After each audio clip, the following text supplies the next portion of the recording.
Good morning. Good morning, Mike. Afternoon. Sorry.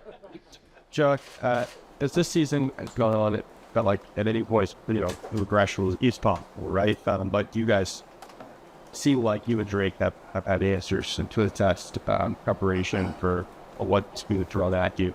What's that been like for you to work with Drake to, have those answers week to week, play to play, and for him to see him use those answers, so to speak, on the field?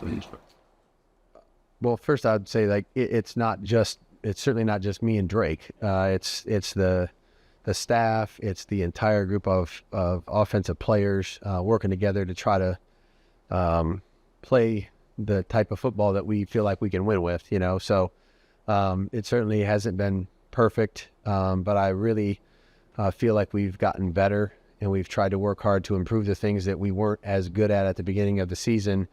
I give them a lot of credit. They stuck to the process of just trying to focus on the things that we needed to do in practice from a technique perspective. Some of it's just fundamentals, and improving on our fundamentals. It's all of our first opportunity to work together in a system with a way to communicate with each other. And a lot of the things that we're doing, you can get better at them if you just commit to trying to stay true to the process. So I've had a great deal of fun watching these guys get better and improve and then have success, after their hard work. And we're certainly going to need a lot of really good football on Sunday night against this team that's coming in here for sure. Josh, how is that done when it comes to not calling out, but maybe calling out a receiver if he doesn't run the right route? How have you seen him sort of grow or get more comfortable in that area of his team?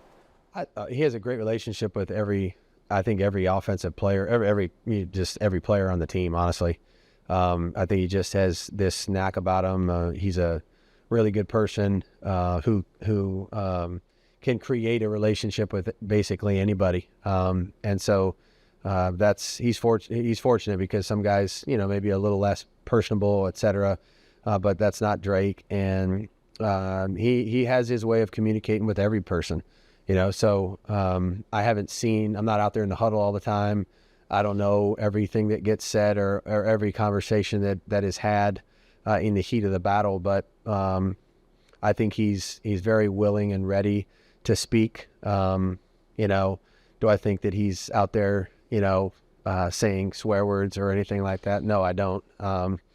But I do think, he has his way of communicating what he needs and what he thinks and how he feels. And so, none of us have to be the same, and it's just whatever gets it done and whatever effectively communicates the message to somebody else. I think that's what he's learned how to do. What stands out for you the most about this Chargers defense? That'd be hard to pinpoint one thing. I think they're really a physical group. The front seven is super physical, and I'll just say the front eight because Derwin James is probably as good of a unique defensive piece that we've played all year. He's not just one thing. So he plays safety, linebacker, nickel. He blitzes. He's down there in the front. He'll line up in the A gaps.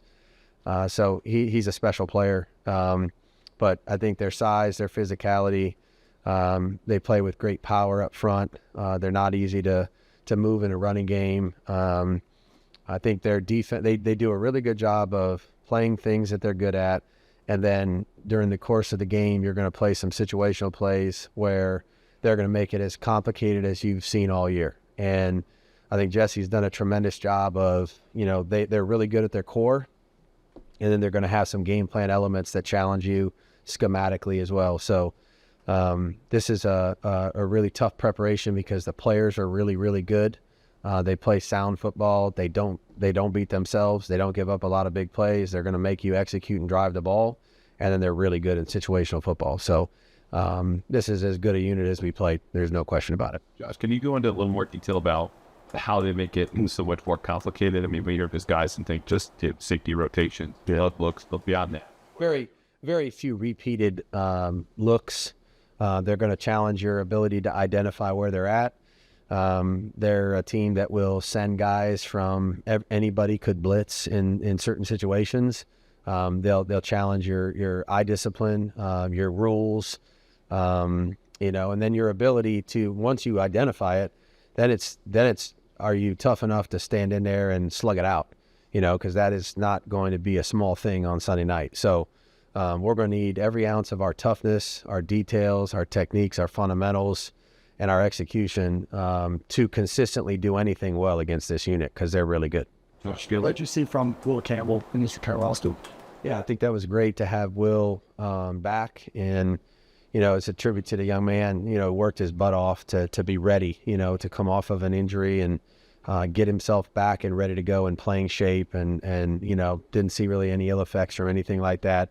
I'm sure there's some little things technically and all that, but I thought he played hard. I thought he played with good fundamentals and techniques, and I thought he battled. So I'm glad he got to be able to play a game before the postseason starts, just so this, isn't his first game back. Not that would have been the end of the world, but, anytime you get an opportunity to do that, it's a good thing. You guys have used a lot of extra offensive linemen lately, especially. What's led to that? Is it just that it's, late in the year, weather? Is it, Mac obviously is hurt now for you guys. What's led to that shift? Probably a combination of all the above, Phil. I mean, I think it obviously adds an element of size, and physicality, but it also allows us to distribute some of the responsibilities that others have shared, of course, during the course of the season to some other people, so whether that's tight ends doing some things that the receivers were doing, or Thayer doing some things that the tight ends were doing, we try to utilize our bodies. And again, Braves has preached this all year. Like, if there's a healthy body at the game and we can give him a role and he can help us win, then we're all for it. So using every guy in whatever way suits their skill set, if they can help us gain an advantage, then we're looking to do that. And I was excited to see, the volume of snaps we've actually accumulated now. We kind of know what we're doing, and, it adds an element for us that can take some things off of others. When you're facing a team like this that matches so much out of zone, with 3 quarters and stuff, like what's the kind of the coaching point there to, is it man, is it zone? Like, how do you kind of get open against those covers? There's a lot of things that I think the guys are going to need to do well. They got to identify it once the ball snapped, because they're not going to just stand there and show us every play what it is or isn't going to be. So I think the first thing is identify post snap. What am I dealing with? And then if there's a body that's going to match to you, you're going to need to use really good top of the route physicality and techniques to get open and create some separation. And then if it's clearly playing more like zone, then we're going to need great spacing and all the things that you need to do well against that too. So again, another reason why I think that this is a really good unit, because they don't tell you everything right before the ball snap. They make you figure some things out post snap. And if there's a chink in the armor, then sometimes, that's enough for them to get off the field. They're certainly one of the best teams in the league at creating 3 and outs. When you look at some of the players talking about don't mess with the mac and cheese, from what they've been doing, keeping it the same this week. We've been through so many of these. You have a quarterback making his playoff debut. Is that kind of the message, or what changes in these situations going from the regular season to the postseason for you? Again, I think the biggest thing is just keeping your process the same. I don't think it's one specific thing where you say, well, don't change anything in that area.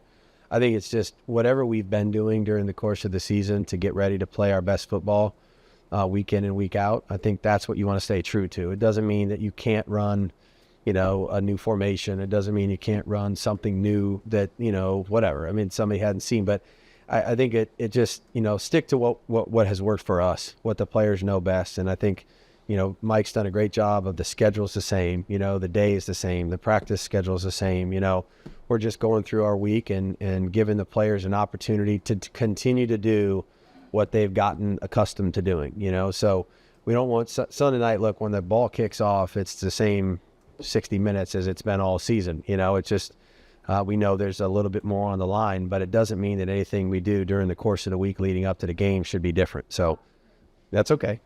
So again, try to stay as true to our process as we can. Ramondre. Yes, we're good. With Ramondre Stevenson, I'm just curious. At the beginning of the season, he had a bit of a fumbling issue to now Sam kind of emerged getting the player of the week. Is there anything you can contribute to maybe the turnaround or just what you've seen from him on a weekly basis that's kind of led to him having this level of production? He's, I have a great deal of respect and admiration for him. I know he's dealt with some things this year, and really, what a tribute to him. We could go through some adversity at the beginning of the year relative to the ball security stuff that you were mentioning, but just never complained, never put his head down. Just continued to try to work at improving something that he felt like he could get better at. Tony's done a great job of working with him and staying patient with him. I think his attitudes have been fantastic. The way he practices, I wouldn't want a player to practice any other way than the way he goes about his business. He prepares as well as any player we have to get ready to go and play, and he plays a tremendous amount of roles for us on offense. So I think it's just it's a great example for any young player. I hope they're paying attention, because it's hard to go through a season in the National Football League and not deal with some personal adversity on or off the field. But then you have to be a professional, do your job, improve in that area, and then eventually you're going to get on the other side of that. And I think that I speak for everybody in the building. Like, we're all super happy and excited whenever Mondre does anything well, because he's so well thought of, obviously, here, and it was great to see him get recognized last week. Yep. Thank you. Thank you.